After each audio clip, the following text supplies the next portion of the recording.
Paris ഒളിമ്പിക്സിനുള്ള Argentine ടീമിലേക്ക് യുവതാരം അലക്സാന്ദ്രോ ഗർനാച്ചോയെ വിട്ടുകൊടുക്കില്ലെന്ന് English premier league club Manchester United. ഒളിമ്പിക്സിനുള്ള അണ്ടർ-23 ടീമിലേക്കായി ഗർനാച്ചോയെ വിട്ടു നൽകണമെന്ന അർജന്റീന ഫുട്ബോൾ അസോസിയേഷന്റെ ആവശ്യം യുണൈറ്റഡ് നിരസിച്ചു. ഹവിയർ മസ്ട്രാനോയാണ് പാരീസ് ഒളിമ്പിക്സിനുള്ള അർജന്റീൻ ടീമിന്റെ പരിശീലകൻ.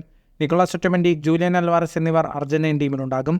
ചെൽസിയിൽ നിന്ന് എൻസോ ഫെർണാണ്ടസിനെയും അസ്റ്റൺ വില്ല താരവും ഗോൾ കീപ്പറുമായ എമിലിയാനോ മാർട്ടിനസ് എന്നിവരെയും വിട്ടുകിട്ടാനായി AFA ശ്രമം നടത്തുന്നുണ്ട്.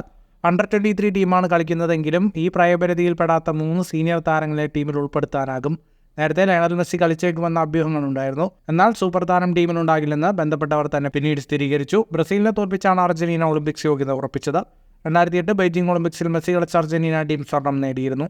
ജൂലൈ 24 മുതൽ ഓഗസ്റ്റ് 9 വരെയാണ് ഒളിമ്പിക്സിലെ ഫുട്ബോൾ മത്സരങ്ങൾ നടക്കുന്നത്. ഇതേ സമയം തന്നെയാണ് ഇന്റർ മയാമിയുടെ ലീഗ്സ് കപ്പ് മത്സരങ്ങളും അരങ്ങേറുന്നത്. ഫുട്ബോൾ ലോകത്തെ കൂടുതൽ വാർത്തകൾക്കും വിശേഷങ്ങൾക്കുമായി സ്പോർട്സ് കഫേ ഇപ്പോൾ തന്നെ സബ്സ്ക്രൈബ് ചെയ്യുക.